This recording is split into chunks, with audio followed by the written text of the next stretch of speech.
We've been led to believe that those numbers that the government announces in its budget are costs. But they're not costs at all, they're numbers. For a currency issuing government, they're relatively meaningless in isolation. The costs of a government program are the real resources that it absorbs. What are real resources? Chairs, humans, trucks, offices, all of the things that are real. The money amounts that are allocated against programs are not costs, they're just numbers. Now, don't then go out and say, oh, this Bill Mitchell character doesn't want to tax the rich. I want to tax them out of existence. But I don't want to do that because I think I need their money to provide proper NHS in Britain. I want to tax them because I want to reduce their power to influence and pay lobbyists to influence the political debate in their favour. That's what I want them to have less resources for, but not to fund NHS.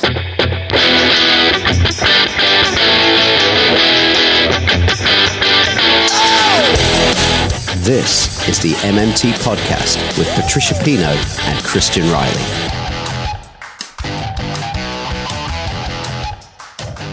Hi, I'm Christian Riley and welcome to the Modern Monetary Theory podcast. You can find us on Twitter at MMT Podcast and you can support the show by going to patreon.com/MMT Podcast. For as little as $1 a month, you can get early access to all our episodes and patron-only episodes. A big thank you to all our patrons so far. At the beginning there, you heard lead MMT academic Professor Bill Mitchell giving a talk to an audience at a fringe event at the 2019 Labour Party conference about the urgent challenge of reshaping our economy away from polluting activities and towards ecological sustainability as part of a Green New Deal. Bill talks about the importance of centering workers in shaping the Green New Deal and, of course, how to, quote, pay for it. And if you understand MMT, you know that currency issuing governments like, for instance, the UK, the US, Japan, Australia and Canada, these governments pay for things by instructing their central banks to credit the relevant bank accounts using keystrokes. They issue new currency every time they spend, so paying for things is not about finding the money, but rather about finding the resources or reallocating the resources. If the real resources exist and are priced in your nation's currency, then your government can afford it. Listen to our episodes from the beginning if you want to know more about this. So, if governments pay for things by allocating resources, the question becomes, how do you reorganise the economy to one which pollutes the least and transitions to sustainable energy sources as soon as possible without leaving anybody behind or disempowered economically? I hope you can bear with the audio. It starts out quiet but gets better at the 20-minute mark. I'm still learning when it comes to field recording, so thanks for bearing with me. Special thanks to the Gower Initiative for Modern Money Studies, or GIMS, for staging this event. You can find them at gims.org.uk, where you can sign up for their email alerts, and GIMS stage regular MMT events here in the UK. So if you want to get a heads up on these events, make sure you sign up. And also, video of this talk will be available on their website soon, but maybe not immediately. I'll link to GIMS in the show notes, and there's also a link to free tickets for my MMT show that I'm doing in London on Tuesday, the 3rd of December, 2019. So this talk was recorded in Brighton on the 23rd of September, 2019. The talk is followed by an audience Q&A, and we begin with an introduction by GIMS co-founder, Prue Plumridge. My name is Prue Plumridge, and along with Claire and Sarah, we are three of the original 5 founding members of the Gower Initiative for Modern Money Studies. The seeds of the organisation were planted just 4 years ago at an event in London at which Bill was a keynote speaker. And now here we are in Brighton, a year on almost from our launch in London last October. It's been a bit of a whirlwind and indeed a bit of a learning curve. We are living through very uncertain times. In the peaceful years of my early childhood and youth, I could never have imagined the challenges we will be facing today. So much has changed in my 65 years. I find it frightening prospect, not so much for myself as for my grandchildren, who will face the consequences if we fail to act. The threat posed by climate change, combined with the already damaging poverty and inequality which has arisen out of the pursuit of harmful market-driven ideology, means that it is now absolutely crucial that we stand in solidarity to demand that our politicians act with urgency. As they say, there is no planet B. On Friday last week, it was really moving, and I'm sure you probably will agree with me, to see so many thousands of young people, and adults too, congregate in towns and cities across the world to demand action from their leaders. Greta Thunberg, whose single protest outside her government's parliament has now grown rapidly into a worldwide school strike movement, and along with Extinction Rebellion, is raising the stakes with a dual objective to raise public awareness and make politicians sit up and listen. The Green New Deal is increasingly becoming a byword for radical action both in the US, the UK and Europe. And it is seen as a challenge to the current destructive economic paradigm and aims to address both the ecological crisis we are facing as a result and the associated poverty and inequality which accompanies it, not just in the global north, but in the global south too, where people have borne the brunt of exploitation that feeds the Western world's excessive consumption. However, whilst radical action is vital, how we pay for it is often than not couched in the language of household budgets and commandeering the wealth of the rich. Some ask questions about where the money will come from and its monetary affordability, even though it's our survival that is at stake. So, with the answers to those questions and an opportunity to explore the Green New Deal and the Job Guarantee in more detail, I have great pleasure in welcoming our esteemed guest, Professor Bill Mitchell, up to the podium. Bill is a leading proponent of modern monetary theory and director of COFI, the Centre for Full Employment and Equity. He's written extensively in the fields of macroeconomics, econometrics and public policy. His most recent book, Macroeconomics, jointly authored with Professors L. Langdon Ray and Martin Watts, was launched earlier this year in London. And if afterwards you would like to take a look, there are copies for sale at the end. Now there will be a Q&A after Bill's presentation.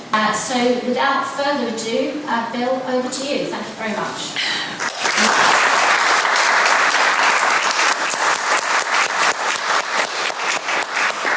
Okay, thank you. Okay, thanks, Prue, and thanks to the GIGS people. This is a small group of activists who do work on the smell of an oily rag, as they say, and it's great that you can come and support them, and hopefully you can get behind them in the period ahead and help them out. Now this, the Green New Deal and the heading here is just a sort of tentative working title in my mind. I actually don't like the term. It's just at the moment we're just using that.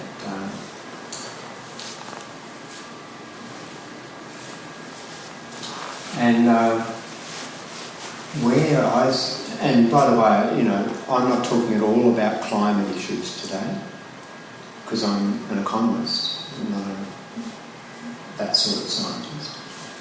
So I don't know whether we're going to have enough battery storage or whatever.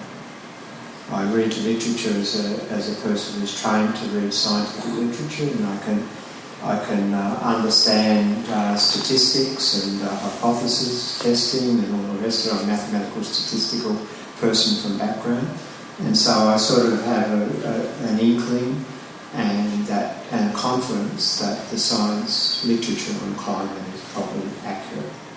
And like as a statistician myself, I understand standard errors, and so and I understand forecast errors, and so you know we're not necessarily going to pin them down to 12 years or 14 years or 25 years or 50 years, but it's happening. And so I'm not talking about that at all today. I'm talking about the economic and social aspects that I see are relevant to this debate.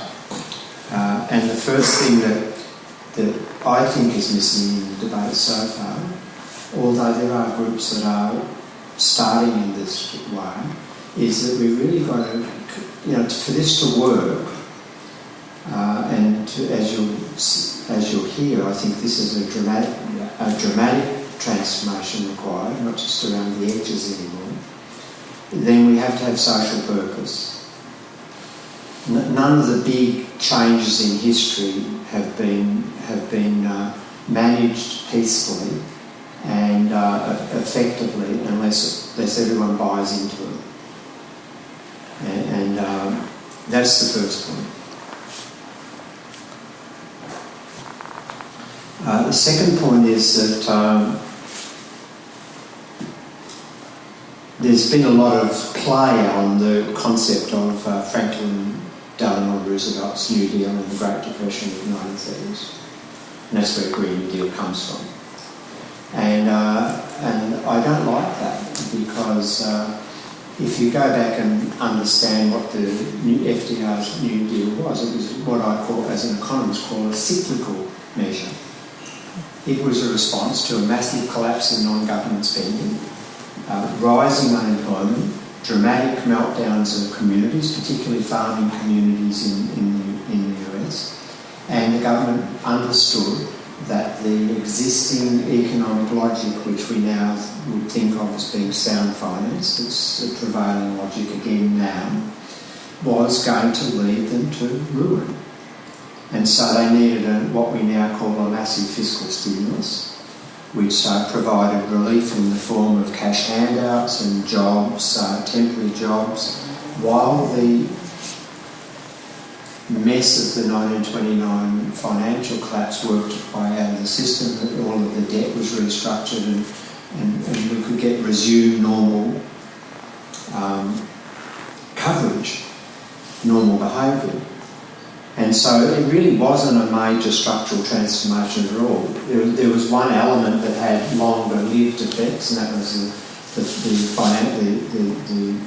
legislation to restrict banks and the financial markets, Glass-Steagall Act. And there were obviously legacy outcomes and benefits of some of the large public works projects that were put in place, like Yosemite National Park, the Tennessee hydro scheme, and those sort of developments which deliver benefits to this day. And in Australia, for example, I tell the story that in the 1930s, if you've been to Victoria in Australia, one of the greatest tourist facilities is called the Great Ocean Road, and it goes down from Geelong, sort of, down to Apollo Bay, right along the southwest coast.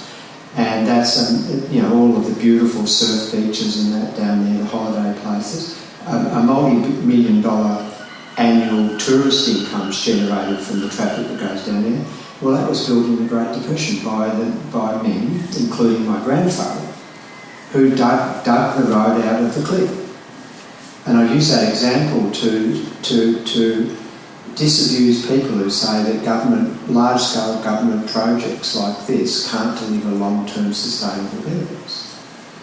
But the point was that the Green New Deal was not a major structural shift. I'm just going to adjust this.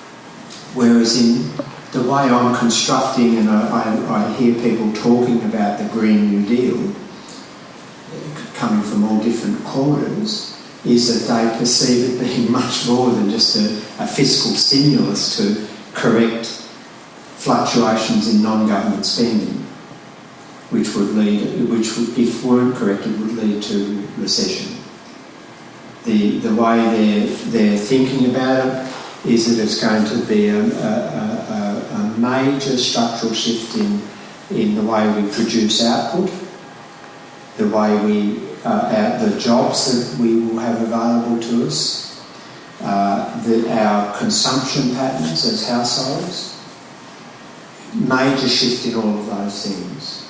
which will be transformative rather than temporary stimulus of government. And it will, in my view, fundamentally alter the contribution of the public sector via the private sector in resource allocation, bias towards the public sector. We're going to have to accept, in my view, bigger governments with greater command over the productive resources and greater regulative authority. In the neoliberal period, we've shifted to a position where the government has taken increasingly hands-off positions and allowed the so-called market to distribute and patterns of infrastructure and investment and production. Well, that's going to have to change, and that's a permanent shift, not just a temporary stimulus. And that'll mean that we're going to have to get used to again, in my view, a fundamental role in our economic lives and social lives of government. So back in the early post-war period, we accepted that the government was a major employer. This was the nation-building era after the havoc of the Second World War, particularly in Europe. But it was also the case in my country that this was the big large leap forward in nation building, and we accepted that the government was the leader in that process because it had the financial capacity and the planning capacity and all of that. We wouldn't have dared left that to private profit-making decision-making, and that's what's going to have to accompany a Green New Deal. Now, why not rely on the market then? And one of the reasons, so a lot of progressives, for example, and we were in Edinburgh over the weekend, and I heard the same story from the Greens there. They say, oh, well, we've got to deal with climate change. We've got to reduce carbon usage and those type of things. And so therefore what we've really got to do is fix up the market so that it will provide price incentives to alter consumption patterns away from carbon intensive and penalise carbon intensive firms so that they've got an incentive to reinvest in non-carbon intensive processes. And so the price system is going to be the allocative vehicle to make those transitions both on the consumption and production side. And all we've got to do is rejig the market system so that it sends the correct price signals to allow that to happen. Now, I reject that outright. The first point that I make is that this is a neoliberal construct, to believe that the price system, the price incentives are the most effective way to get socially desirable outcomes in resource allocation, production and consumption. And so as soon as you're buying into carbon taxes, emission trading schemes, which are the major way people think about these resource allocation shifts, in my view, you're just adopting what I think is neoliberal logic, and you're falling back into that trap. And I'll talk about more about that in a moment. And when you think about it, emission trading schemes are just another example of privatising, in this case, our commons, which we all have a ownership of, if not in legal title, in something deeper than that. And the other thing is that these emission systems and the European system that's been in place for many years now is a great example of this.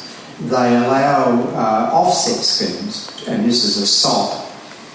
So what they have is a market system, and they increasingly dilute the price signal by allowing all sorts of SOPs to the polluters. So they have these carbon offset schemes. So a huge polluter in Britain can buy some offsets by investing in some third world country like northern India or somewhere else, and they'll get an offset, and they can keep happily polluting in their first world area. And then you do some studies of these investments that have been put into poorer countries, and it's a horror story. The destruction of local culture. So they'll go in and build, a water system or something like that. Local governments in these areas are corruptible, and they get bribed by the money, and you see local subsistence behaviour trampled, local cultural artefacts trampled, and it's a nightmare. Meanwhile, back at the ranch, the main polluters are still polluting. And market-based systems are totally insensitive to equity issues. And as you'll see in a moment, that one of the most important challenges of this whole climate debate from a socio-economic perspective is the equity challenge. And so you try to have, a market system works on dollar votes or pound votes or euro votes. Those who've got the most dollars have got the most votes, the most influence and the most power. And no equity considerations at all in the market system. And the most important thing, and my profession, economics, is deficient in, is we have this view that there's a trade-off between goods and bads. And so we've got to allow the price system to come up with a optimal trade-off, is the language we use, between pollution and production. And so we want to have the optimal amount of pollution, is the way, if you read the literature from economics. Now, the problem is that it's all very well to conceive of it in that way, but economists can't tell you, and the price system can't tell you when the river system's going to die. This is beyond dealing with inanimate objects like cars and pieces of cans of fruit. And so trying to leave these really massive decisions to a price system when it has no concept of biological insecurity is doomed, will doom us. And so I've always argued, and it's totally contrary to my profession, of course, but that's been the nature of things, is that if the scientists are right and we've got to stop something, then you need a regulative process, a rules-based response. And rules can only come from the legislature. So I live in Newcastle mostly, and that's on the east coast of Australia. The port of Newcastle is the largest coal exporting port in the world. And up the valley, the Hunter River Valley, is where all the mines are. Well, I'm afraid that we're going to have to tell those mines, which are a major export for Australia, that they've got to shut. Not put a carbon tax so that they don't have as much demand for their products, we've just got to shut them down. And we've increasingly got to leave stuff in the ground to deal with this problem. And as you'll see, that's a massive, my opinion on that is that's massive. And I think that's going to be a major, not necessarily a flaw, but a susceptibility to failure of this whole Green New Deal agenda.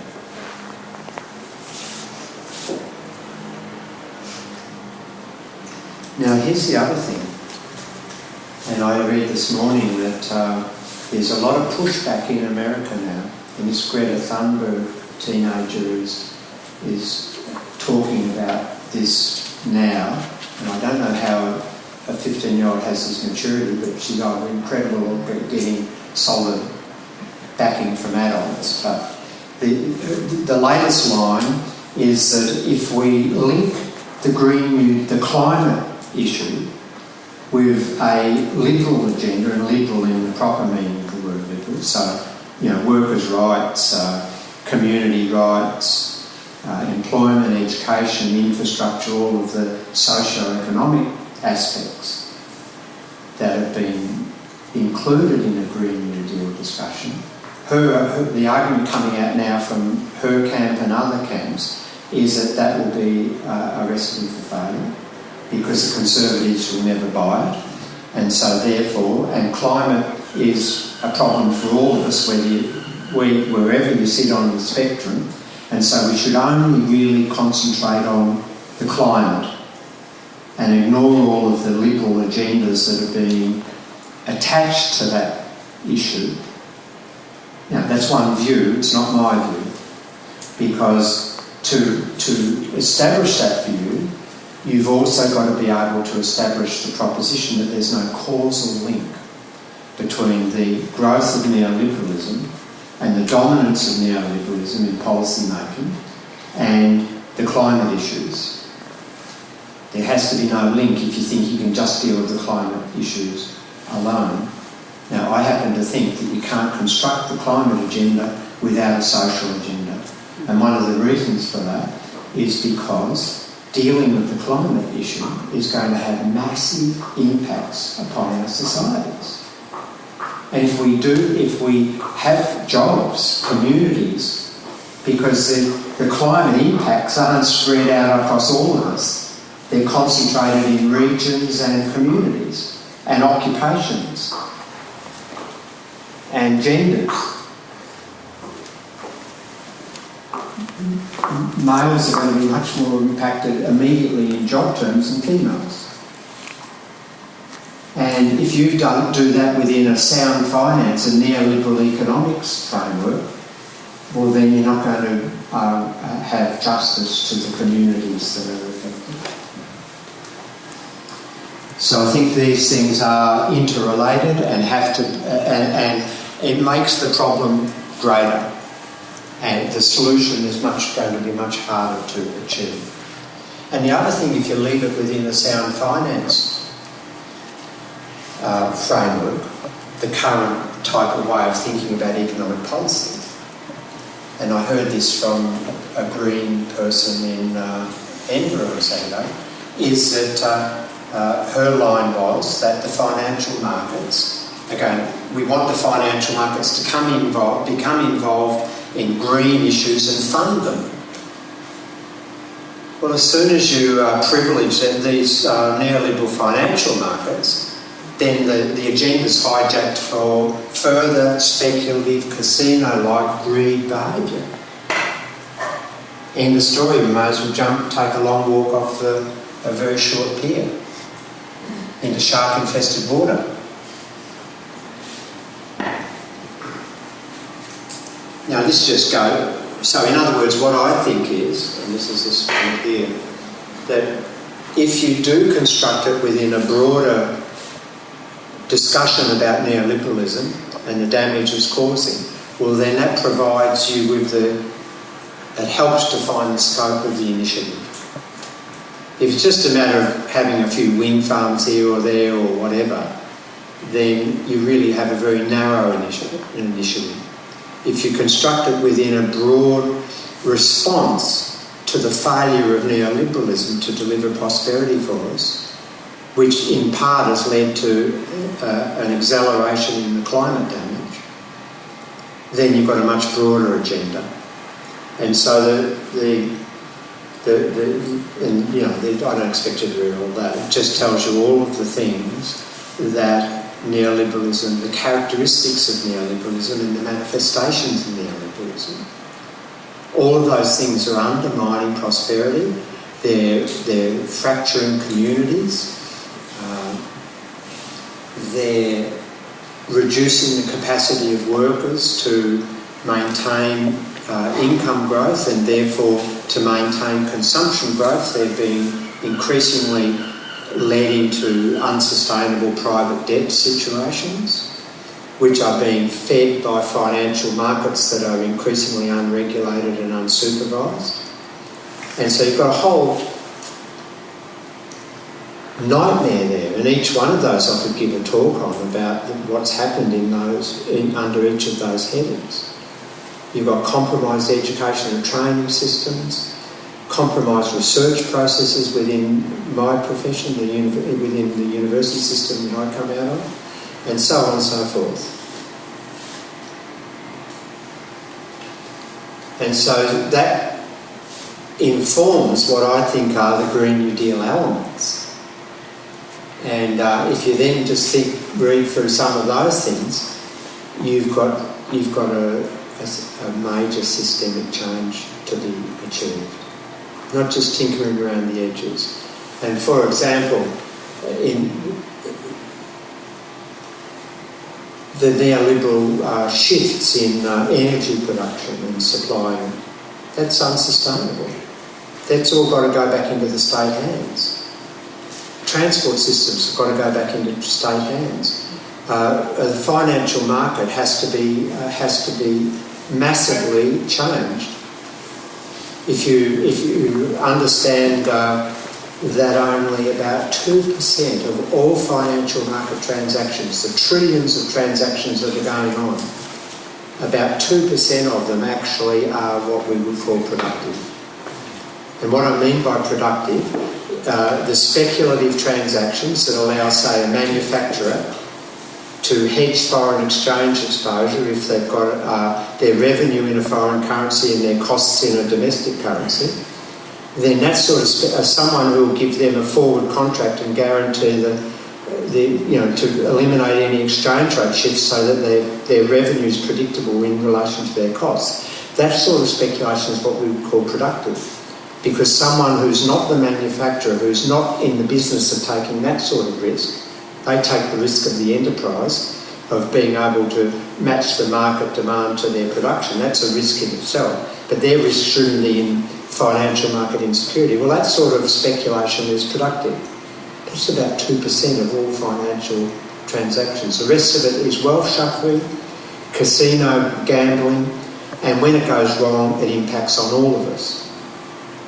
And that should be eliminated under my view of a Green New Deal.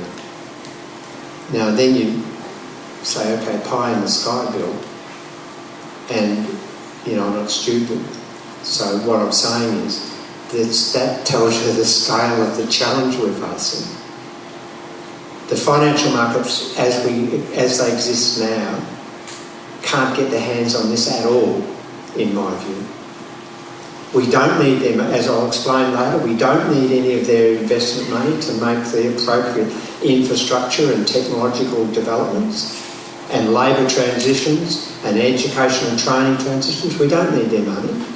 We need them to be declared illegal because they don't do any purpose in developing well-being for the population. So the Green New Deal is a philosophical shift as well.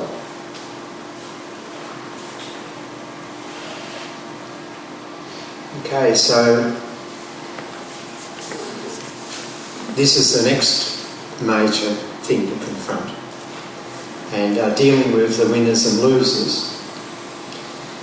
Now, about 14 years ago, we did a lot of work for Greenpeace, my research centre, Coffee, Centre for Employment and Equity, and what we were modelling for them, doing sort of quite sophisticated models, was the scale of the labour market shifts if we closed down the coal industry in Australia. And could we get it? Could we do it? And was there an ability to shift into renewables? And what would be the labour market impacts on that? And within that work, we developed a just transition framework. Because if you close down the coal industry, well, then a lot of communities just out west of Newcastle, where I live, are going to be devastated. That's their livelihoods. Their mortgages are dependent upon the mining industry. The private infrastructure, the social clubs, the sporting clubs, all of it's dependent upon the incomes that flow from that industry. Close it down, restrict it, and those communities are wrecked. And so this is a crucial thing, component of a Green New Deal. The only thing is that a lot of people are using this concept now in the current debate, and they really haven't got a clue where it came from. who developed it, and what was the emphasis. And that's what I'll talk about in the next few minutes.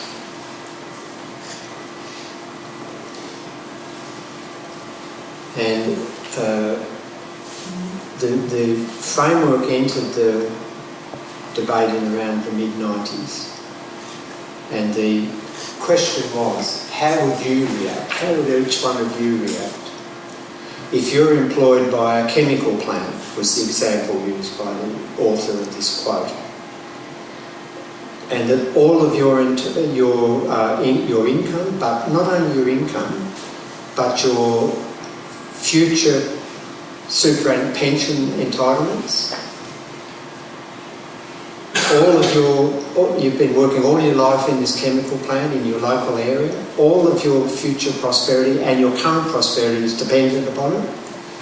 And some green groups then come along, the environmental groups come along and get court orders to shut it down, rather than to maintain investment in the plant, which secures your jobs into the future.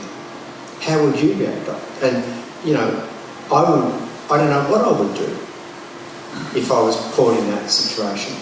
And that's sort of a way of a question to ask yourself in this case, because it really it goes to the heart of the issue. And the author of that little example was Brian Kohler, who was an official of that union in Canada. And it was particularly the energy component was the issue. And he made a famous speech in December 5, 1996, and he said that the real choice is not jobs or the environment, it's either both or neither. It's either both or neither. And what he was arguing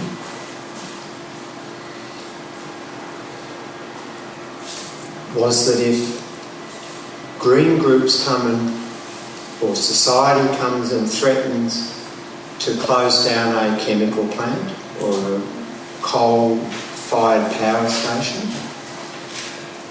then what sort of quandary does that put the workers in that plant in, who may be totally on side of the environmental debate, but are going to be the ones that bear the costs of the closure? And so the Just Transition Framework was trying to develop a way in which those costs wouldn't just fall on those workers and wouldn't distort those workers' choice set.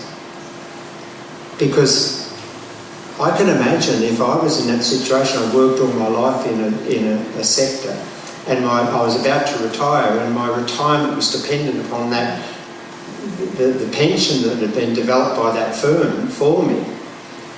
And suddenly that firm's confronted with having to close, well then I'd probably, as you'll see, I would probably join the employer and resist that even if I was green. That's the sort of conflicts we have in our lives. And the Just Transition Framework is an attempt to resolve that conflict so that it produces good outcomes for everything, on every dimension. And this is what he said in his speech to the activists. If you attack us in the workplaces, if you fail to understand the jobs issue, you'll force us into an alliance with our employers, and then everybody loses. And, you know, I've had, over my career, I've had a lot of interchange and disagreements with the Australian Greens. Because, they'll go into a regional area, in New South Wales, for example, and they'll have protests about forestry, and they demand that the forest industry gets closed down. And that's a reasonable demand, given the damage that industry is doing. But that's where they leave it. They go back to Sydney and leave it at there. And what does the community say? Well, these greenies from Sydney are coming up, these cosmopolitans are coming up to here. All they want to do is barricade the access to the forests and stop us doing our job. They give us no hope. There's no option. They're not presenting us with any option. They're just saying that they're going to stop something, not produce something, they're going to stop something. And that something happens to be of central importance to those people's lives, their livelihood. And so Brian Cole got it right. If the environmental movement constructs the New Deal as going in and stopping environmentally damaging behaviour, and that's where it's at, leaves it, then the workers are always going to side with the employers who resist that.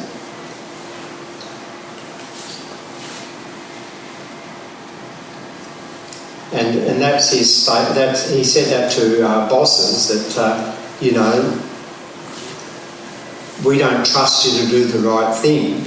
Everything's dirty, but if you don't look after us, we don't trust you to do the right thing by the environment also, unless you cooperate with us to help us make the transition. So the genesis of the Just Transition Framework, which is out there now, everyone's talking about it, was not really about the way it's been constructed now. It was about the jobs issue and the cost sharing issue. And that was central to the development of this concept. And my view is that that's the key issue that we have to come to terms with. Okay, so these are some elements of a Just Transition Framework. That it has to be transparent, that everybody's got to know what's going on, there's got to be consultation between government, workers, firms, contractors, regional interests, and if it's top down and heavy, then it's not going to work, it's not going to be just. As a society, we're going to have to accept, in my view, that workers that are displaced and contractors that are displaced, small businesses and those type of activities, should expect to be fully compensated in money. Not any sort of half-baked, short-lived things. And contractors who are told they're not able to work, not able to contract anymore. We should expect as a society that the government will buy all their equipment out. It's unfair otherwise. So the dollar figure's rising. And we've got to work out ways in which to promote the development of good environmental. Because while we want people to turn power off, their lights down a bit and not use as much power, that's not going to be the solution. So we need better ways of generating these things. But that's not going to happen unless we have massive investment, and that investment has to come from the government. Otherwise it will be perverted to the private financial market ends. So we need to develop coherent access to credit. And then you've got the debate, it's not up there, but you've got the debate as to whether a progressive society should have the government currency capacity subsidising private profit or not. In other words, should all of this investment be strictly in the public sector for not-for-profit, or should the government give largesse to private profit-seeking providers of good technologies and stuff? I've got an opinion on that, but that's a question that has to be answered in this, and I'm sure that the opinions will be divided. So how do you resolve that conflict? And I've already hinted my opinion on this. We have to basically eliminate the financial sector from being a speculative Gordon Gekko outfit. And we need to have much more public oversight and involvement, and I prefer just to have public banks and public pension funds and just get rid of the speculative stuff. But there's got to be a debate about that, because if you think about that, that's woven right into the heart of our society now. And if we're really talking about a transformation that large, what are we going to call it? is it socialism? And the issue that arises then is, can a Green New Deal really be accomplished effectively within the capitalist system as we know it? Now, I don't know. I've got opinions, but go back to my first slide. We've got to achieve a social consensus on this somehow. And do we have to tear down the capitalist system to achieve this? Or can we do it within capitalism? I doubt it. And then there's all debates about whether it's democratic socialism or what, in the Bernie Sanders mould, or something more extreme. Who knows? But these are the sort of dimensions that we've got to be having debates about in society. Removing price distortions, this is sort of more classic thinking, because what this relates to is the concept in economics of externalities. And what this means is that if the price at which a good is sold at or offered at doesn't reflect the full costs or benefits, depending on what sort of good it is, product, then there will be either overconsumption or underconsumption. So the example of overconsumption is if a polluting company that's causing dramatic damage to the environment they're not being charged for. So, commons going past, the river going past or something, or the air that's all of us. And that cost to the world isn't factored into their margin, and so their price is lower than it should be. And so there's over-supply and over-demand. And the Green New Deal really has to address those sort of anomalies through taxation and subsidies. Research and development, huge amount of research and development is going to be required. Now, over the last 30 years or something, research and development investment, and most research and development works through the university system or adjunct to the university system. That's the fact. The private sector, depending which country you're in, but the private sector typically just piggybacks and is more parasitic than active. And what's happened is that we're starting to get distorted. Universities are getting austerity all around the world in different degrees in different countries. They're starting to attack universities by cutting their funding. And so universities then look to their senior professors like me to become cash cows through research to generate the gap that's lost through government funding. And what increasingly is happening is that senior researchers like me are falling prey to corporate interests who see that they can put money into a university, get cheap research, and with conditions. So my university, for example, which I've really been struggling against for years on this issue, as you can expect, the proximity to this huge coal industry, gets massive amounts of investment funds from the coal industry. What do? What's the research? Clean coal. And, the scientists who aren't being funded by coal industries tell you that clean coal is not going to ever happen. It's not possible, yet universities are being compromised by this funding because of government cutbacks. So that's all got to stop. Research and development is our future material well-being. And we need government to step back up to the plate.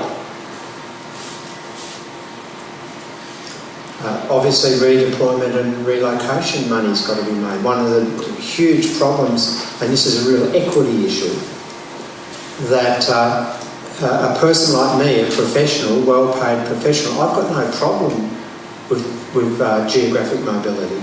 I can get my labour market's the world. But low-income earners tend to be much more geographically tied because of the nature of their jobs and their officially measured skills.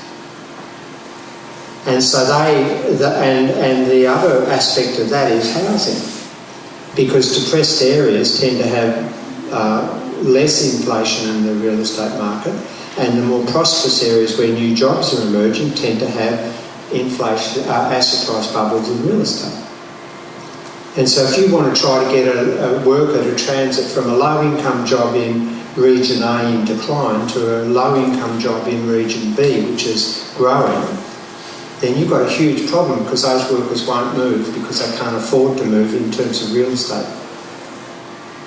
What do we do about that? Are we going to have to fund all of the gap, make sure that they can buy into the new market? And then what do you do about renters who don't even have the ownership of home, which is an increasing problem given the housing affordability crisis that's emerged under neoliberalism? They're huge issues. Of course, we need skill development. And that increasingly has been undermined by neoliberalism. So Australia used to have a really coherent apprenticeship system. And so for kids like me, I was more academically inclined, couldn't saw a straight line or hammer a nail properly, they kept bending in woodwork classes, so I went on and was able to go to university. But other kids who could do beautiful things with their hand-eye coordination and their spatial abilities to do engines and all that, carpentry, they could always get an apprenticeship and make something of their lives in working lives that way. Well, that all went.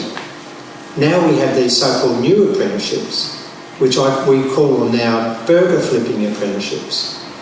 You get subsidised for 3 months to learn to work in McDonald's, for God's sake. That's all got to change. We've got to have a new approach to skill development so that workers can upgrade their skills if they're wanting to, and can get new skills in new technologies, because technology is always shifting. It's not just a climate issue in this case.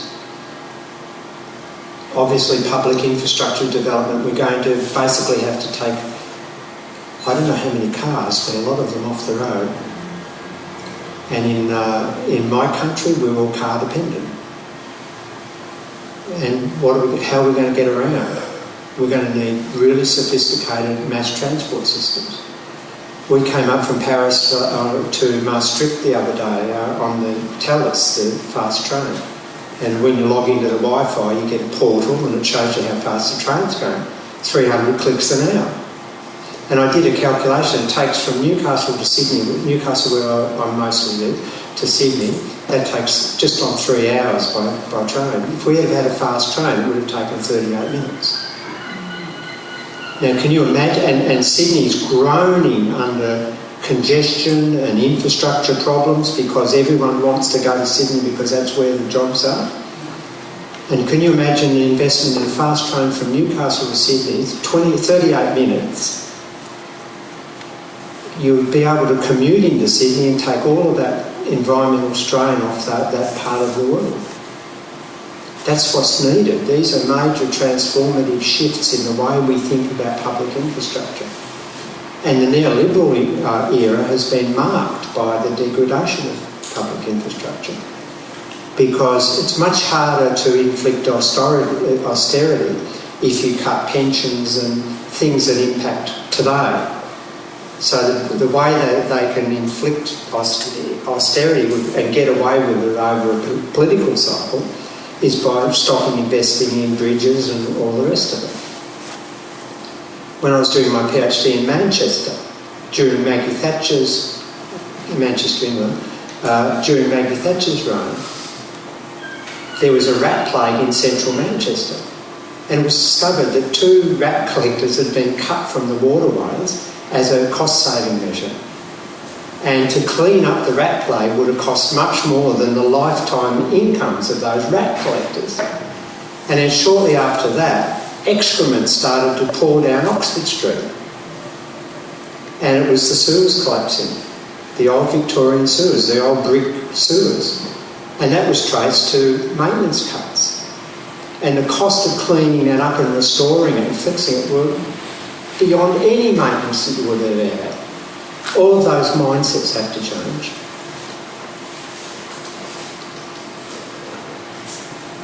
And obviously, we've now got to get over this idea that governments don't create jobs. Governments were a major employer in the nation-building stages. The Green New Deal is the next major nation-building exercise in the last 100 years.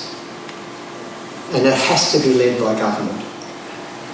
And it has to be an acceptance that public sector job creation has to become dominant. I'm building up to it. And the last point I'd make is that in the current debate, there are a lot of, we hear a lot of, we're going to just have to create a lot of skilled work.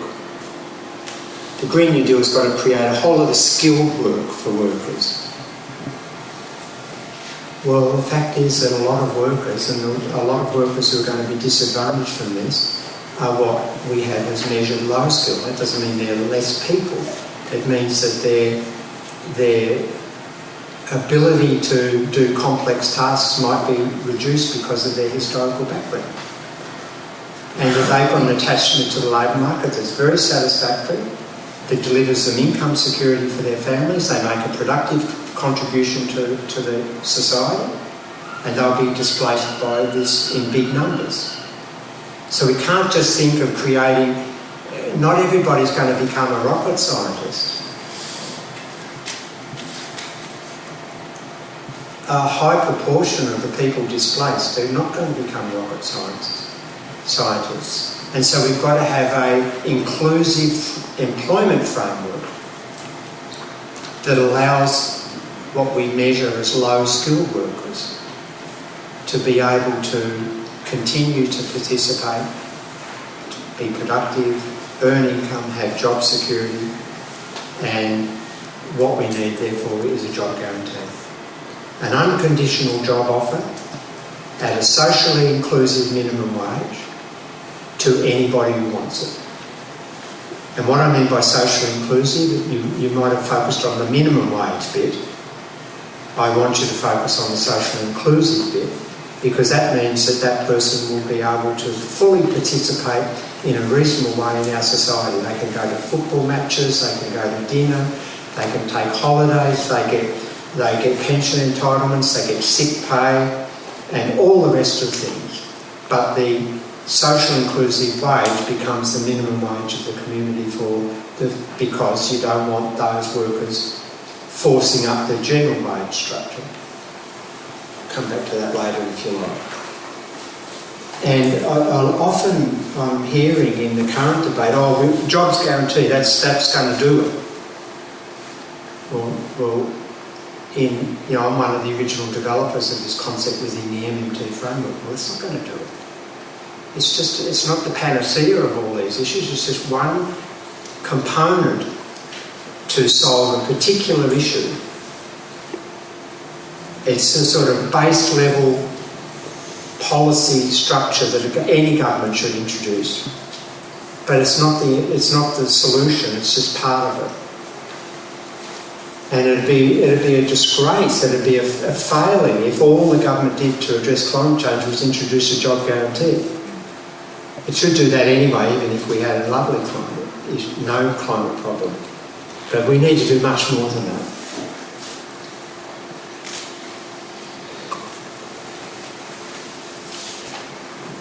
The other thing is that we have a very narrow concept of worth in our neoliberal mindset. And we've constructed the concept of productivity in a really narrow way as being, and it comes from this 1930s concept. Have I got it there? No. It comes from this 1930s concept called the gainful worker framework. And a gainful worker was constructed as being someone who contributes to profit in the private sector. So when we think about productivity, we think that they're adding to private profit, and that's the ethic of our system. Now, my view is that productivity has to be broadened dramatically to reflect social contribution. And so think about this. I would employ, we live just near the surf beaches on the east coast, in Newcastle, it's on the surf. I'd employ surfers in a job guarantee. Now, what would I get them to do? Well, they could go and surf. But what else would I get them to do so there's reciprocation to society, other than them just being happy? Well, one of the big problems in Australian summers is people drown because they don't understand the rips and the sea's quite dangerous. And surfers know exactly where all the dangers are. So I'd get them to take school classes teaching them water safety. I'd have all the musicians on who wanted to join the job guarantee on the job guarantee. What would they do? Play their guitars, of course. But what else would they do? They'd have to go into school halls and do rehearsals and talk about music composition and putting together bands and dealing with the egos in bands and all the rest of it. And what I'm getting at is that that's a very broad, a much broader concept of what we mean by contribution and productivity than the way we conceive of it now. And if we made those steps, then the policy space available to us to create income earning opportunities in green space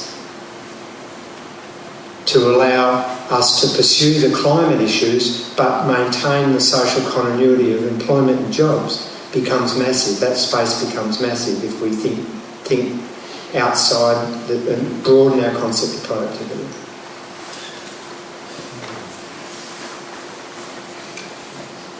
Okay, so one of the interesting frameworks that has been around for a while is this donut economy. And you probably can't read that because the screen's quite small, but it's a really nice framework.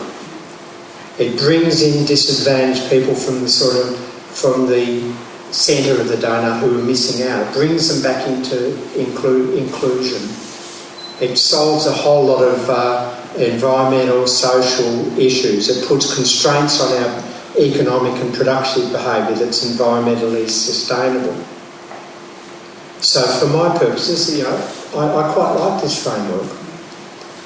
And more thinking along those sort of lines, those conceptual structures will help us. But you can see over in the bottom right-hand corner. Gosh, that went slow. It has no macro in it. The donut economy has no awareness of macroeconomics, which is where modern monetary theory comes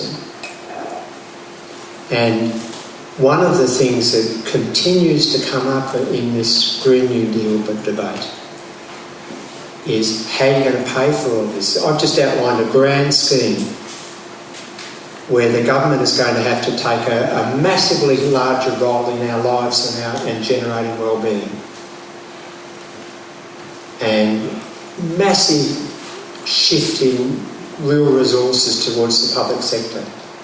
And huge policy changes to deprive the private sector of access to those resources.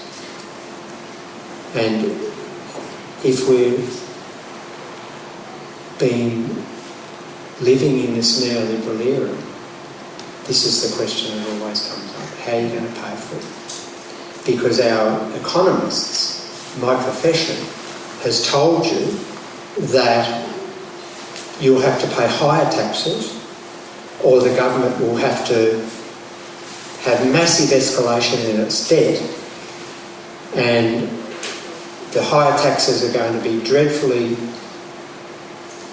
negative in terms of disincentives to work and tax avoidance, all the rest of it, and the debt will be suffocating, and all the rest of the sort of project fear type stories that we have about this.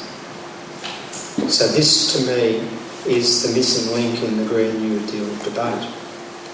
That unless we marry it to an MMT understanding, then we're going to ask these spurious questions, and we're going to conceive of the Green New Deal in such a restricted way because we're so scared that the taxes will be too high or the debt will be too high and governments will run out of money and they'll go broke, or the foreign currency markets will destroy your currency because they'll think you're out of control.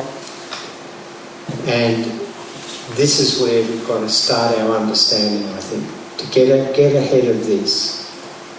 So the last few slides are about that. Now this isn't a lecture on MMT. It's a lecture about how MMT talks to the Green New Deal. But you can find plenty of my work as one of the developers of MMT on the internet, if you haven't already encountered it, to see what, get a deeper understanding.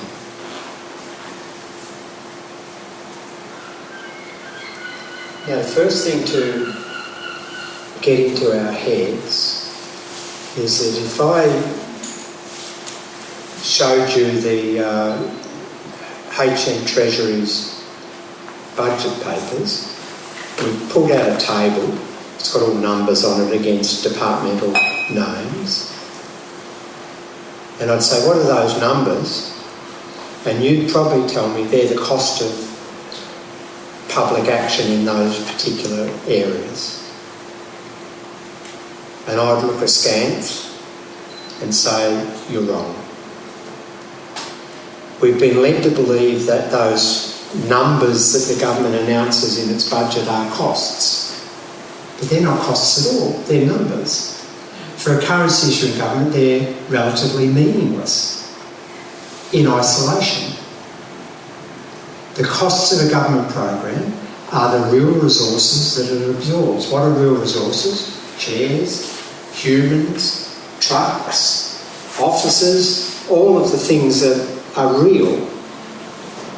The money amounts that are allocated against programs are not costs, they're just numbers. And the context for them is the important point. It's the real resources that are diverted. And so a Green New Deal is going to have massive real resource costs. We're going to have to reconfigure all of our public infrastructure, our transport systems, our energy systems, our water supply systems, our university systems. Right across our lives, everything's going to have to be reconfigured to make it long-term effective. And so the real resource costs of the Green New Deal, in my view, are going to be huge. Now then you've got to think about, well, how are you going to persuade society? And what does that mean? That means that there's going to have to be massive real resources reallocated to this and absorbed into this. Now, if the climate change scientists are right that we've only got a few years to live, whatever, I'm just characterising it in inverted commas, then we won't be able to make those real resource shifts in enough time. So we better hope that governments get busy with us as society and gets the transformation going tomorrow, and that the climate scientists are a little bit wrong, a little bit wrong. But that's what the cost's going to be, and it's not going to be easy. So you can't just blithely think that this is just a process that's got to be followed. There's a massive political exercise to bring in frameworks that tell people who are going to lose access to those real resources, you lost it and this is what we're going to do for you. That's the Just Transition framework. Okay, so here's a sort of MMT in a nutshell. As I said, this is not a lecture in MMT. It's just MMT in a nutshell to make you curious if you're not already aware of what our work is. So here's a framework, and it has on the left-hand cell, does the nation enjoy monetary sovereignty? Money sovereignty is a government issuing its own currency British government issues its own currency, not borrowing in any other currency, which means that it can always meet any liabilities that arise in its own currency, floating that currency on international foreign exchange markets, and having a central bank that sets its interest rate. That's a current sovereign country. So the 19 member states of the Eurozone are not sovereign countries. They use a foreign currency. They don't set their own interest rates. So the question, this is sort of a decision sort of exercise. So, and the other dimension is whether there's idle real resources, that is whether the country's fully employed. And that doesn't mean fully employed labour, it means all resources are fully employed. So they're the dimensions, and this will give you a feel for what MMT, how we think. So if those two criteria are present, then the only constraints on government spending are real. So if you've already got everything fully employed and the government wants to spend more into the economy, well then it's got a real constraint. It can't do that without depriving us or the existing users of those real resources of that use. So in that sort of situation, there's quite a difficult thing. How would they deprive existing users? They'd have to reduce their purchasing power through taxes or through regulation, unless we have sort of a command economy where we just take them, which we don't have and we don't want. So that's a first thing to think about in Green New Deal. If we've got everything already employed in polluting activities and non-polluting activities, and we want to shift them to the non-polluting activities, then we've got a real resource constraint and we've got to work out policies to make that shift those resources to the non-polluting activities. If the economy is not fully employed, well then MMT says there's no constraint on government spending. So the government can keep spending and bringing in resources to productive use without any issue at all, financial issue. So if there are idle resources, then one other thing we know is that the government net spending is too low. Its deficit is too low, or its surplus is too large. So that's different to if the economy is at full employment. So when we invoke a New Deal, the sort of way in which government will have to construct its policies will depend upon the state of the economy. It's much easier to make transitions when you've got idle resources, because they're not working it now and you can transit them very quickly and relatively easily into desirable activities. Now in this situation, a government spending has two constraints. It has a real resource constraint, because it's always got a real resource constraint, and it's also got a financial constraint, because it's got to get the bond markets to lend its money or raise taxes in order to get the capacity to spend and buy the real resources. And so a Eurozone country, in my view, has a much harder task implementing a Green New Deal than Britain has.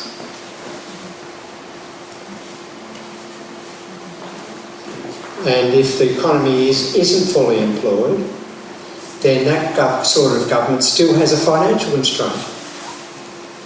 And if the bond markets take umbrage about the current stance of the government's policy and stop funding you at existing yields and demand higher and higher risk yields, as they did during the global financial crisis to the peripheral economies like Spain, Italy, Greece, whatever, then you've got a real problem. Because if you've got idle real resources, you know your fiscal deficit is too low. But if you try to increase that deficit, you've still got to get the money from the currency from somewhere, because you've got a financial constraint. It's much harder to do, which is why the countries that entered the Eurozone, the 9 member states, were crazy. And it's why Maggie Thatcher did one good thing for Britain, in my view, one, and that was to recognise the currency capacity that Britain has and refuse to surrender that by joining the Eurozone. What's that? No, it was Maggie Thatcher who early on, but in the discussions leading up to in the 80s, under the Delors process, Margaret Thatcher said we will never surrender our currency.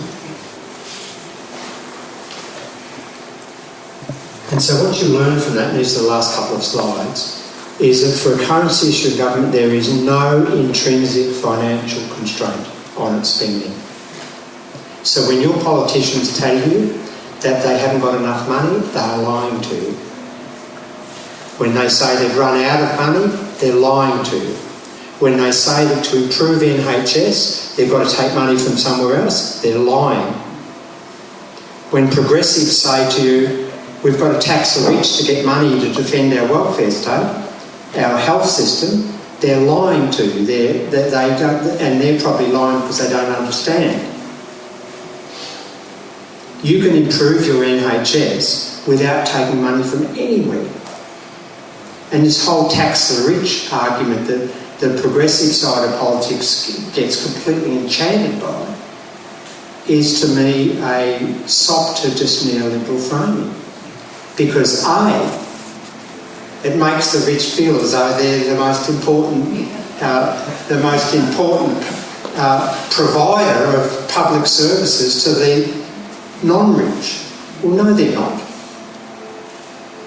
There was a book written by Ayn Rand, who's the libertarian exemplar, who the book Atlas Shrugged is all about this idea that the workers are just miserably dependent upon the largesse and entrepreneurial spirit of the industrialists.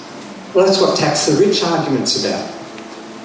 They are irrelevant to the ability of the British government to provide first-class public services right across the board, including addressing the Green New Deal challenges.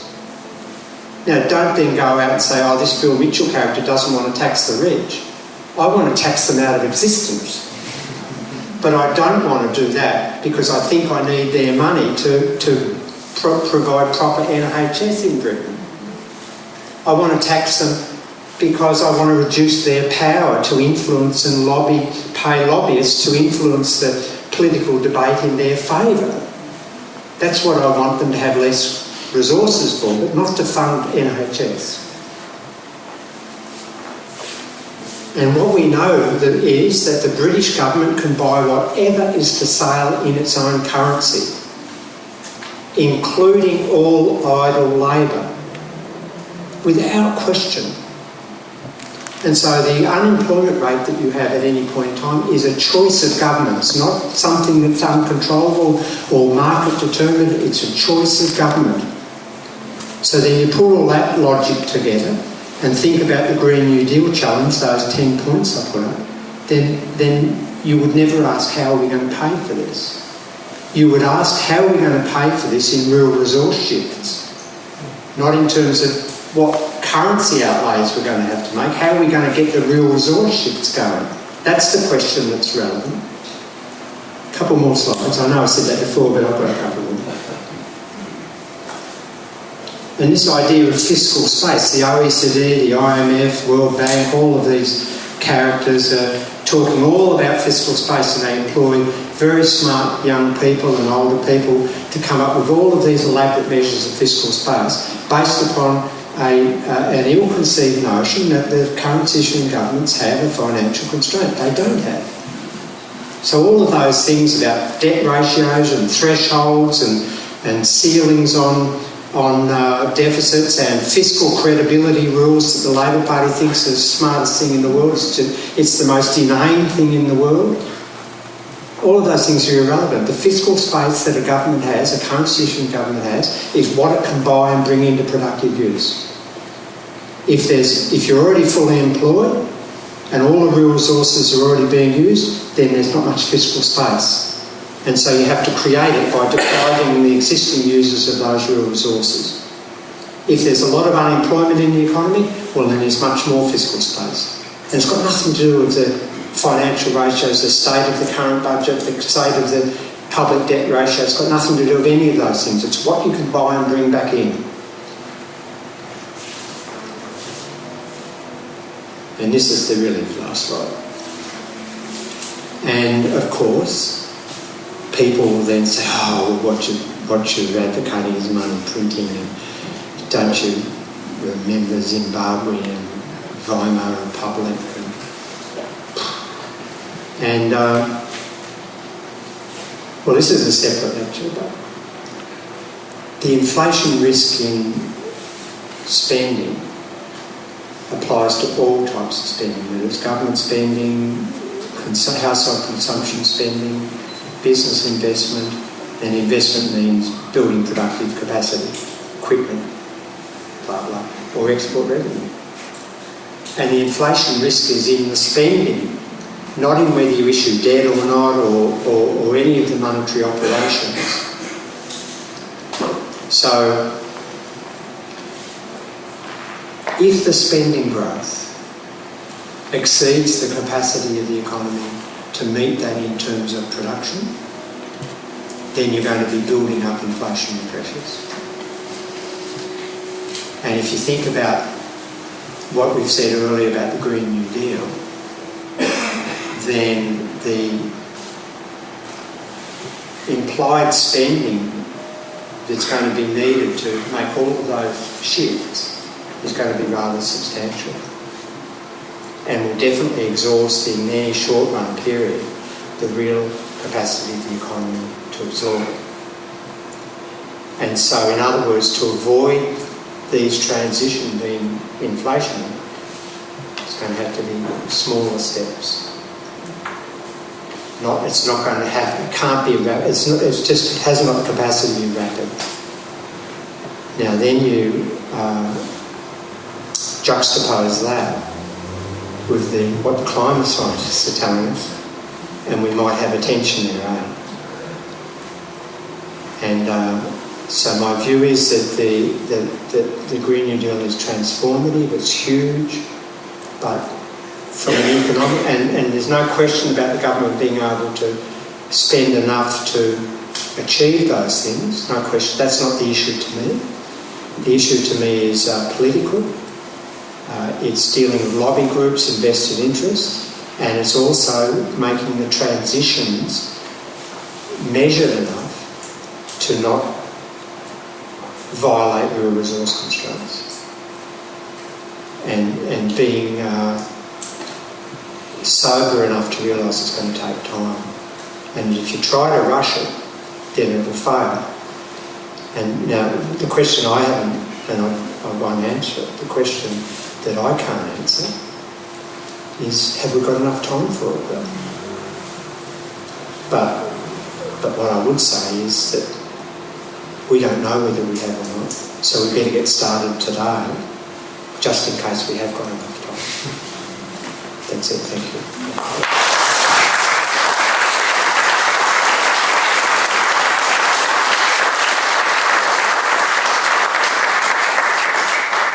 Just a quick question, is slightly different. It's mainly about MMT, and there's something that's puzzled me a bit. Well, what I'd like some clear examples where MMT has been shown to be predictive, descriptive, based on actual real-world data. If that makes sense. You know, it's a model, so it should be. As I said, this is not a talk about MMT. Yeah. But whenever I'm talking about MMT, the first statement I make is that it's ridiculous to say when we have MMT, or when we move to MMT. MMT is not a regime that we're going to shift to. It's also ridiculous to say things like MMT policies are dangerous. Now, what does that all mean? And by the way, there's a bill before the US Congress, if you've read about it or that, that proposes to condemn our work, condemn modern monetary theory as a danger to American society. It's brilliant. What I mean by that is that, and the way I express this, is that modern monetary theory is a lens. So these glasses let me see better as I get older, and modern monetary theory, in my view, provides you with a superior view of what's out there now, of how we understand the monetary system, how we understand the capacity of the currency issuing government within that system, and what are the options available to that. So we're surrounded by it. And so when you ask me, is there a demonstration of it? Yeah, let's take a walk outside. That's MMT. For example, we're using the MMT ideas show that the outcome was what we expected. If you want to take Japan. That's when I'm asked if I've got a model, I've got lots of models, but when I'm asked whether I've got a model, I say, yeah, I've got the ultimate model. It's a real world, highly asymmetric, highly non-linear model. It's called Japan. Now, Japan had the biggest property collapse and commercial property collapse ever in the early 90s. It responded to that by increasing deficits. It had one negative quarter of GDP as a result of that collapse. And it also started to issue a lot more debt to match the increase in deficits. It's now got public debt ratios gross of around 240%, much higher than anywhere else. It's had continuous deficits with few blips for nearly 30 years. Now, a mainstream economist who studied macroeconomics at university, in our universities today, using the standard textbooks, would have predicted, and they did in the 90s when this was all starting to unfold, they predicted that Japan would have, and by the way, the Japanese government, the Bank of Japan was also buying a lot of government debt and now holds about 44% of all government debt. And since the RB period, has bought almost all of the issued government debt. So that's what we call money printing. And the mainstream economists all predicted the following, that interest rates would rise sky high because of the call on the debt markets by the government. There was such a strong demand for the higher debt, the competitive forces would drive the interest rate up. That Japan would have accelerating inflation because of the amount of debt that the central bank was buying, and that the bond yields of government debt would go sky high because of the rising deficits, the rising debt levels, and the bond markets would realise soon that this was a government that was going to run out of money and wouldn't be able to pay back its debt. And so they would increasingly demand higher risk premiums, that's yield rising, as time passed. Now, do you know what's happened in Japan since? Do you know what the interest rates have been for 28 years? About zero. Do you know what's happened to bond yields? Well, then our 10-year bond is now negative. In other words, the bond investors are now paying the Japanese government for 10 years. That's exactly in line with your MMT loans. And do you know what's happened to inflation in Japan? Virtually fighting deflation, not inflation. Inflation scuds along the zero line and then occasionally one goes negative. That's deflation. So it's exactly the opposite to what mainstream economics predicts, and it's exactly what modern monetary theory predicts. Yeah. It's 100% correspondence. That's the fact. Yeah. That's what it's getting at. It's examples like that where, the classical... Sorry. It's exactly the examples like that where classical economics, the accepted model, is predicting exactly what didn't happen, where MMT was shown to 100% correspondence. At which point then you can probably then say MMT lens is a good guide to the future. That's a different house. And the other point is, at the height of the global financial crisis, in the early days, everyone was predicting with quantitative easing that there'd be accelerating inflation. We, MMT economists, it's all on the public record, we said there wouldn't be any inflation arising from quantitative easing. The governments who run their own currencies would never run out of money as they were pushing in stimuluses. The mainstream economists said that as a result of these rising deficits and rising debt ratios, government yields would go up. Well, the only time they went up was in the Eurozone, and that was because those member states don't hold their own currency. So they've got credit risk default. But 10-year bond yields in Japan are negative. In a number of countries are negative. Now, no mainstream theory predicted that. MMT predicted it 100%. I gathered from your talk that from the beginning you said that the Green Party would just close down coal mines, but then you'd need to compensate people with money. But if you've got, say, a collapsed local economy and then you're handing out money, you've got an inflationary situation. And at the end you said that you need a proper transition. So are you suggesting that we need to build the tidal power and the wind farms and get them established with workers before you close down the coal mines, etc.?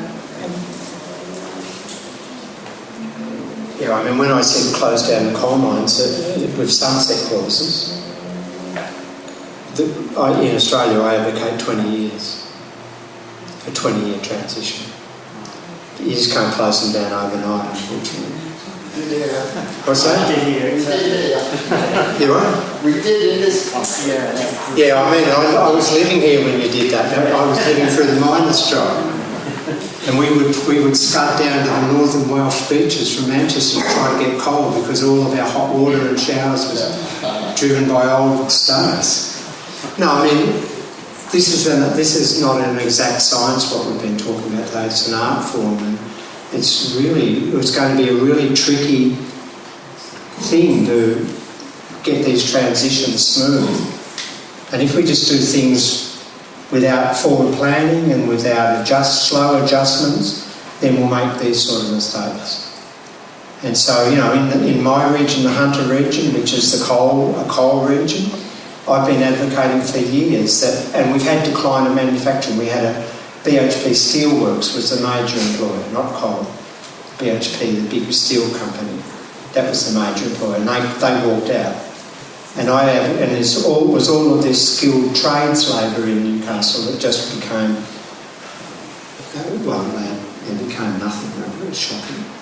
But I've been advocating that the government should be investing to create a renewable energy hub in Newcastle to build up use these manufacturing skills that were there to be manufacturing whatever, blades. I'm not an expert on those things, but and build up training skills in maintenance workers who are going to and administrative workers and all of this.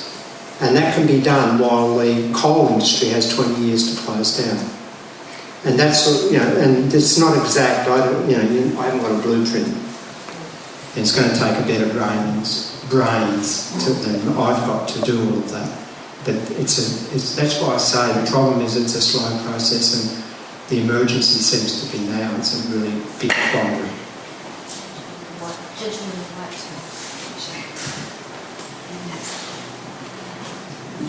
Thanks, Bill. On your sort of 12 pillars of what would be kind of in the Green New Deal, things like the job guarantee. There could be more than 12. Yeah, okay, in the ones that we went through, there was things like the job guarantee, abolishing financial market speculation. These are sort of things which I'm sure you'd like to just see implemented anyway, and as part of policy seen through an MMT lens. Do you see the climate issue as being the only game in town in terms of creating the kind of huge political shift required to implement things like the job guarantee, abolishing radical changes to the financial markets, in the same way that we moved to neoliberalism in the 80s? Yeah, Can everyone hear me? Yeah. Okay. I've got the mic. How when you've got a mic on top? That's a great question. And the answer to it, in one sense, is that I think those things should just be part of, even if there was no climate emergency, we need those things. But the second answer, part of the answer, is that it's clear that we haven't had those things, even though pain and suffering of neoliberal austerity and the shift of power to corporations and the shift from government of being mediator between capital and labour and an agent of capital, those things have all happened, and we haven't been able to get those things despite our communities falling apart, our life. I can't believe how many council libraries have closed in Britain as a consequence of government cutbacks to the council grants and stuff. And so we haven't been able to break out of that yet. And so I'm thinking that we need it. And I thought the global financial crisis would do it. I actually was really wrong about that. I thought that this is it. Bill, your time in the sun's coming because this lot are going to go. But I was wrong, There's incredible resilience in the elites of the system. Now, I think that climate issue, which is bringing together cohorts in a population that don't normally talk very much together, and I'm thinking the youth and the old people in our society, they normally have separate agendas. They are now a force together. And so I think climate change, we're working towards getting to a dynamic where we're going to demand action. And all of these marches, in Hobart in Tasmania, 10% of the population were out there in force the other day in the marches. That's a huge thing. And so I think it's going to be climate change that allows us to get all of these other desirable things. Unfortunately, the fact that we've got to have a travesty to Yeah, easy one. How well are you getting on with the Labour Party? here am I. Over there they are. I think, and if you read my blog post this morning, you will start to get a feel for that argument. And I've had talks with John McDonnell last year, and I just think they're looking like yesterday's paradigm. And I think that, I'm not a political scientist, so I'm not skilled enough to make sort of astute judgments about whether their tactics about Brexit or all that are good or smart. I suspect they're stupid, but that's not an official position because I'm not. But by tying themselves to a fiscal credibility rule, as if it was a smart thing to do to stop the City of London closing down the currency, it's just pie in the sky delusion. And I said to John last October that the British Labour Party hasn't really learned anything from the fiasco of the mid-70s when Gordon... Dennis Healey and James Callaghan told the lie to the British people that they'd run out of money and had to go to the IMF to get money. That was an absolute lie. And one of the interesting things in the last week, last Monday I was in Paris talking to one of the really biggest investment bankers. And last Friday I was guest of PIMCO, which is the largest bond trader. I was guest of their European branch in Germany and then Frankfurt. And what they told me, and these are the guys that do all of this stuff, not the Labour Party advisors who sit drinking their whiskies and exhibit paranoia on a daily basis. The guys who actually do the currency trading are desperate for return now because they've got negative interest rates, they've got negative deposit rates in the Eurozone, they've got 10-year and 20-year bond yields that are negative. the pension funds and the insurance funds have got what is called increasing mismatches in their maturity. What that means is that their cash flows on their liabilities are not being matched by the cash. They've got long liabilities, and their cash flow on their assets are too short, not enough. And so to bridge that maturity gap, what they're doing is increasingly taking risky positions to generate more return on their assets, and thereby increasing their exposure to financial collapse. And these big investors, they've got trillions involved, are incredibly worried that there's going to be major pension fund collapses and more insurance fund collapses, and they're desperate for things to invest in that will deliver them secure returns. And so you telling me that a country that's investing heavily in public infrastructure and has training and skills and latest technology and all of the innovative stuff with increasing skilled workforce, which provides incredible crowding opportunities to private investors, are you going to tell me they're going to drop your currency? They're going to be lining up to get hold of investment opportunities in your country, independent of whether you leave the EU or not, and hopefully you do. Political statement. So that's the point.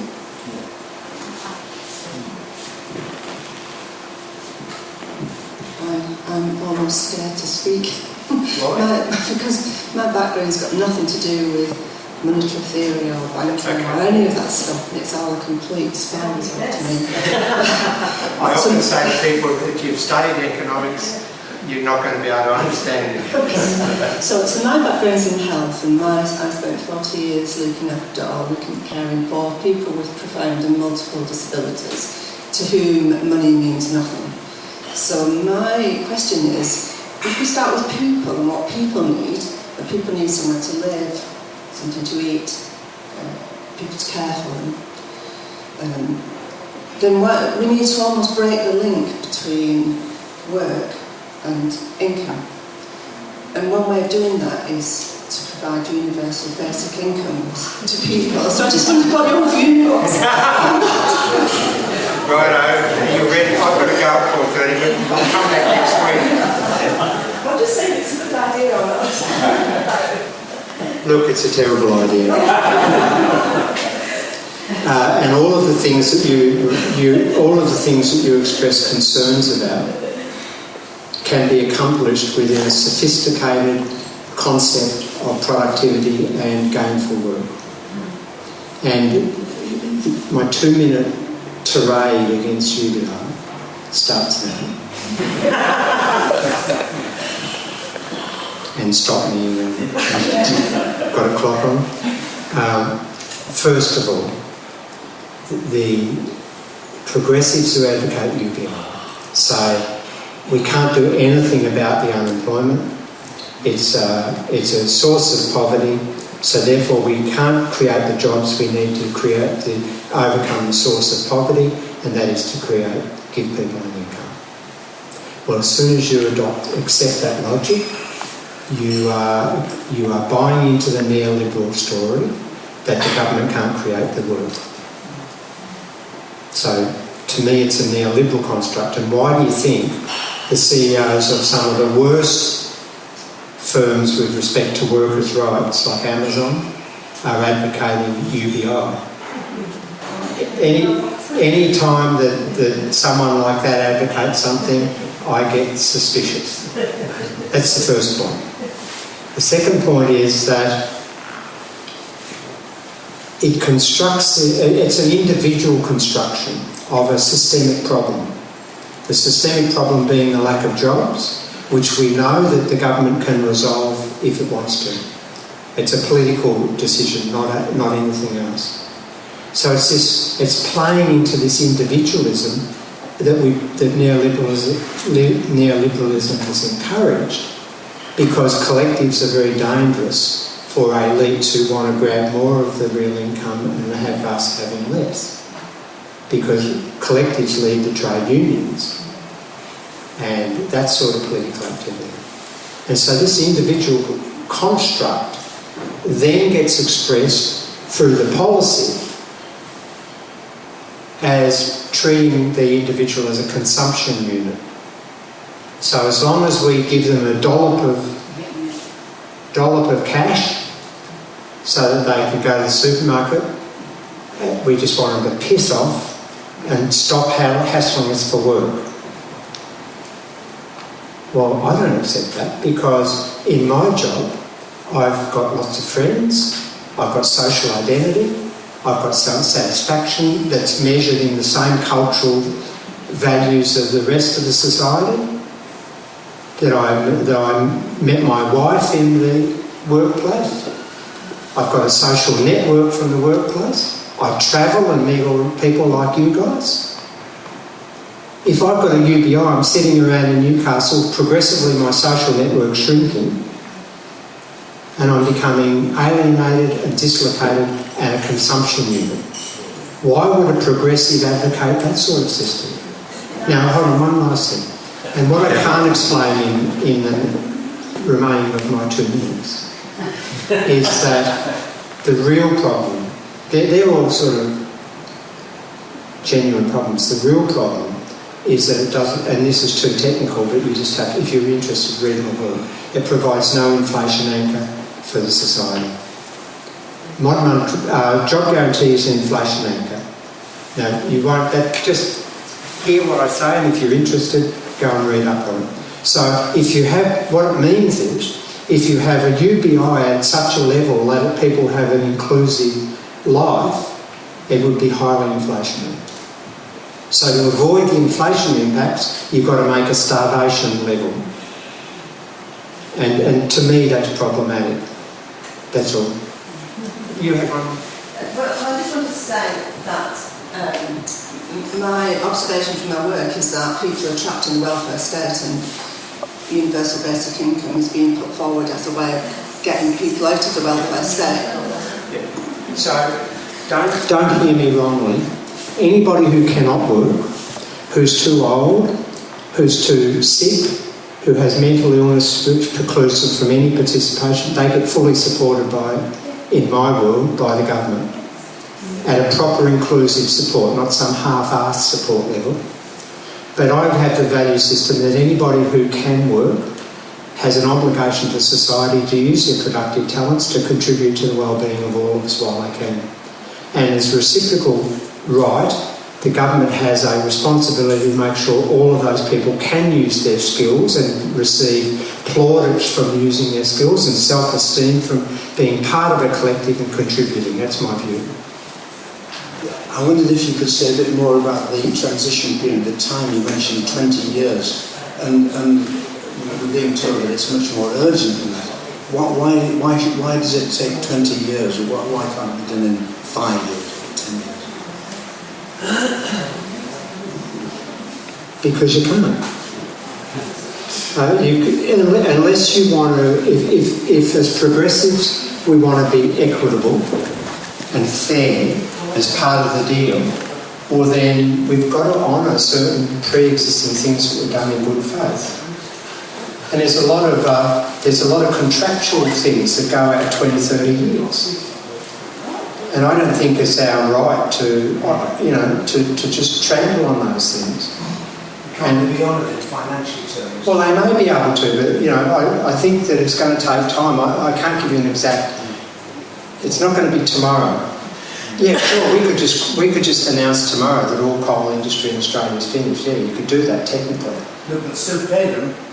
Yeah, but then you'd be so sued for breaches of contract. And then you can say, okay, you'll legislate all of that away, and then you're sort of on the slippery slope to authoritarianism. It's not the way I like to think of the problem. But I think it's a huge problem, and urgency is the issue, so the fast track you can do it, the better. And I've got to go, I'm very sorry. It's at the Rialto Theatre, the next talk with Chris Williamson and myself.